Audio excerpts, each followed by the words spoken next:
Salut à tous, c'est RM. Pour des questions logistiques, je n'ai pas pu enregistrer une intro facecam, alors je double ZRush en voix off. Je commence une nouvelle fois par une question. Quelle est la toute dernière console portable que Nintendo ait sortie avant la Switch ? La 3DS ? Non, mauvaise réponse, c'était la New 3DS. Et oui, moi, à partir du moment où il faut acheter une nouvelle console pour jouer à des jeux exclusifs, j'appelle ça une nouvelle console. N'en déplaise à Nintendo qui combine les ventes de sa Game Boy et sa Game Boy Color pour que ça paraisse plus gros. Sur New 3DS, c'est pareil, il y a des jeux exclusifs qui ne marchent pas sur une 3DS normale. Exemple, les jeux 3DS ont une boîte blanche et le logo sur le côté. Les jeux New 3DS ont une boîte noire avec le logo en haut. Pour moi, il n'y a pas de confusion. Les boîtes de jeux New 3DS se différencient encore plus de la 3DS qu'elle-même ne se différenciait des jeux DS. Maintenant que ça c'est clair, est-ce que vous connaissez la pratique du full set ? Avoir un full set, c'est avoir tous les jeux d'une console. C'est compliqué, donc pour commencer, on choisit des consoles sur lesquelles il n'y a pas trop de jeux. Et à contrario, la PS2 ou la Wii, on oublie, c'est trop galère. Mais la New 3DS, c'est facile, il y en a que 2. Enfin, en Europe et en physique, il y en a que 2. Sur l'eShop, il y en a plus, mais on va y revenir. Il y a d'abord eu Xenoblade Chronicles 3D, au lancement de la New 3DS en 2015, puis 2 ans plus tard, plusieurs mois après la sortie de la Switch, il y a eu Fire Emblem Warriors. Et pour le coup, ce Fire Emblem, il était aussi sorti sur Switch. Comme vous pouvez le voir, j'ai ces deux jeux. J'ai donc le full set New 3DS. C'est d'ailleurs mon seul full set, mais j'en suis pas peu fier, puisque la moitié de mon set est sous blister. Et ouais, je pèse dans le game. Mais je vais quand même le déballer pour pouvoir y jouer. Lui, je l'ai trouvé à 10,9€ chez Micromania. Personne n'en veut, il vaut rien même aujourd'hui. À l'intérieur, on trouve la cartouche avec une étiquette noire, elle aussi, et de la dock. Ça change des jeux Switch. Là, on a des pubs pour les démos de l'eShop, qui va fermer dans quelques mois, on rappelle, et un fascicule qui rappelle qu'à part la 2DS, Nintendo en avait plus rien à foutre des consoles non XL. Je vous annonce, c'est le seul full set que je réussirai dans ma vie, puisque j'en tenterai pas d'autres. Collectionner juste pour collectionner, c'est pas mon truc, parce que jamais t'es rassasié dans la collection. Il y aura toujours un truc qui te démange si tu l'as pas, même si c'est Léa Passion Cheval. Et puis même quand t'as tout, ben voilà, t'as fini, tu sens un vide. Et je pense pas que t'en tires une grande satisfaction même à la fin. Donc tu finis par revendre tout ce qui t'intéresse pas, parce que bordel, ça prend de la place toute cette merde. Alors que collecter pour jouer, là c'est bien parce que tu prends que des jeux qui t'intéressent, des jeux auxquels tu vas jouer, et que t'es content de pouvoir lancer quand bon te semble parce que tu les as. Parenthèse fermée, revenons à la New 3DS et à ses jeux. Je vous disais qu'il y en avait plus sur l'eShop. Effectivement, il y a bien des titres comme Minecraft ou Binding of Isaac Rebirth, mais il y a surtout un paquet de petits logiciels pourris inconnus au bataillon, et quand on voit leur gueule, on se demande vraiment en quoi ça pouvait pas tourner sur une 3DS normale. En fait, la New 3DS est légèrement plus puissante que la 3DS de base, mais surtout, ils ont fait en sorte qu'elle soit compatible avec le moteur Unity, ce qui fait qu'un paquet de jeux déjà développés sur Unity pouvait maintenant facilement être portés sur New 3DS. À vous les joies de The Queen TV Game 2! Et à vous les joies des jeux Super Nintendo! Ça c'est une grosse blague. Si tu voulais jouer à des jeux consoles virtuelles SNES sur une 3DS de base, c'était impossible. Donc à l'époque, Super Metroid par exemple, c'était une exclue New 3DS sur console portable. Il n'y avait aucune façon officielle d'y jouer sur console portable avant ça, je crois. Comme plein d'autres jeux Super Nintendo qui n'avaient pas été portés sur Game Boy Advance. Mais faut se rappeler qu'à l'époque, on avait déjà eu la console virtuelle sur Wii, et même sur Wii U, donc c'était pas vraiment un événement l'arrivée de la console virtuelle Super Nintendo sur la 3DS. C'était juste étonnant qu'elle se soit limitée aux jeux NES pendant si longtemps, mais Nintendo voulait en faire une célébration. C'est pour ça que les modèles de New 3DS ont des boutons aux couleurs de la SNES. Et la New 3DS XL a même eu une édition limitée Super Nintendo. Pour leur défense, le département de Nintendo qui s'occupait de l'émulation, c'était peut-être juste des brels, quand on voit toutes les features en moins qu'il y a sur les jeux consoles virtuelles Game Boy Advance des ambassadeurs 3DS.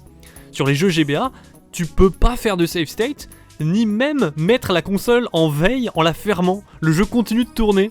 Ça sent que ça a été développé avec le cul. Ou alors, la 3DS de base est plus compliquée à programmer qu'on ne le croit. Quoi qu'il en soit, les New 3DS sont plus puissantes. Et ça se voit sur plusieurs jeux.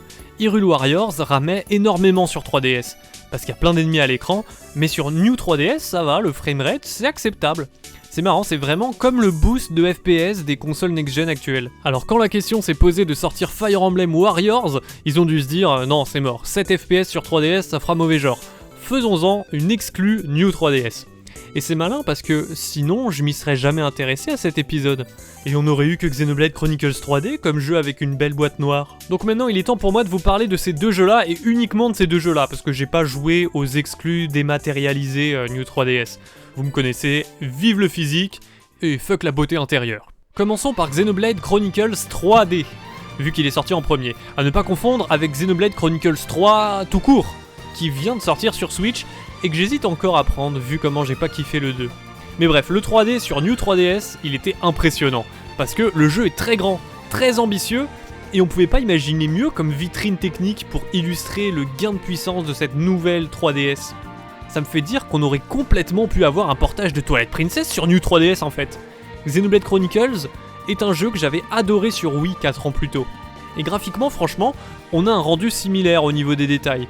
Si ce n'est que la résolution de l'écran est plus basse. Donc quand les persos sont loin, ça fait un peu bouillie de pixels.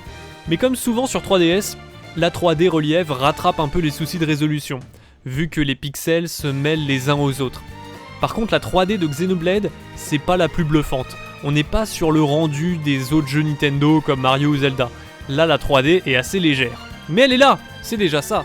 En même temps, en 2015, Nintendo ne l'avait pas encore abandonné, vu que c'était un des principaux arguments de la New 3DS, la 3D relief stable grâce au capteur de visage. Puis le jeu reste très jouable grâce aux nouveaux boutons de la console. Xenoblade sur Wii était un jeu à faire avec une manette classique, si tu voulais du confort, étant donné qu'il utilisait les 2 sticks et les gâchettes. Là, sur New 3DS, le téton C fait le taf, c'est pas aussi précis, mais on s'y fait, et il y a des menus mappés sur les boutons de tranche ZR et ZL. C'est un très bon jeu. Après, c'est peut-être pas la console la plus adaptée. Les grands environnements comme ça rend mieux sur une télé si vous voulez mon avis. Et le jeu est long. Tenir une 3DS pas très ergonomique sur de si longues sessions, ça peut être fatigant en fonction de tes mains. Mais ça dépendra de chacun. Xenoblade en lui-même par contre est génial. J'y ai rejoué quelques heures pour l'occasion, mais je l'ai pas refini complètement depuis la Wii. Je me garde la version HD sur Switch sous le coude pour ça, pour voir s'il vaut encore quelque chose sur la longueur. Et c'est peut-être aussi ce que vous devriez faire, à moins que vous soyez un fanatique de la 3DS et que vous refusiez de jouer sur autre chose. Passons à Fire Emblem Warriors. Il est aussi sorti sur Switch en même temps, donc sur New 3DS c'est un peu la sous-version. Comme vous l'imaginez, le double écran sert à afficher la carte, et le jeu tourne même pas en 3D. Vu qu'on le rappelle, en 2017, Nintendo en avait plus rien à foutre. Vous savez, moi je kiffe la 3D, donc là je trouve le rendu assez moche et plat après avoir joué à Xenoblade Chronicles 3D. Et graphiquement, c'est en gros comme Hyrule Warriors sur New 3DS. Mais en vrai, ça tourne très bien vu tout ce qu'il y a à l'écran. Par contre, style Warriors oblige, les décors c'est pas fou. Et c'est hyper répétitif, autant visuellement que dans le gameplay. Oh, j'avais déjà oublié à quel point c'était chiant les Warriors. T'as une grande zone remplie de sous-zones, remplie de monstres, et tu passes de l'une à l'autre pour matraquer X et Y, avant de passer dans la zone suivante pour faire la même chose. Je vous renvoie vers ma critique de Hyrule Warriors où je vous explique plus en détail en quoi je déteste cette série. C'est toujours de la merde. Si je peux donner une qualité quand même, c'est le fait qu'à chaque licence, la série des Warriors essaie de reprendre des codes et des mécaniques de la licence qu'elle adapte.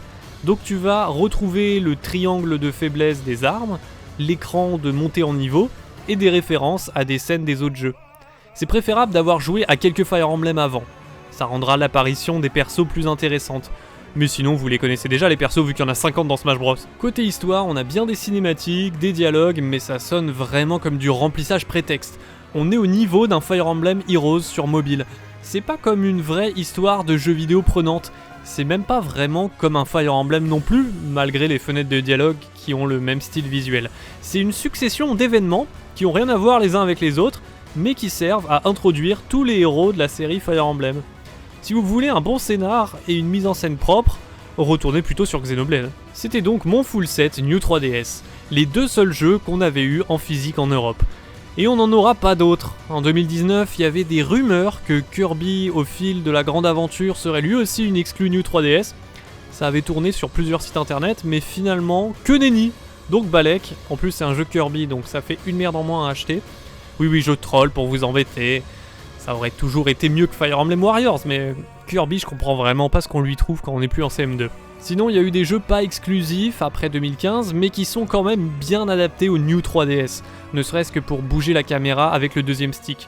Des softs comme Majora's Mask 3D ou Dragon Quest 8, je vous avoue que je préfère largement y jouer sur une New.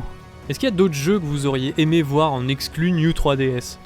Moi, comme je l'ai dit, j'aurais pas été contre quelques Zelda de plus, mais à choisir, c'était mieux que Wind Waker et Twilight Princess soient sortis en HD sur Wii U quand même. D'ailleurs, pour les quelques losers qui attendraient encore une version Switch, je vous conseille cette vidéo qui vous donne 8 raisons de vous les faire sur Wii U.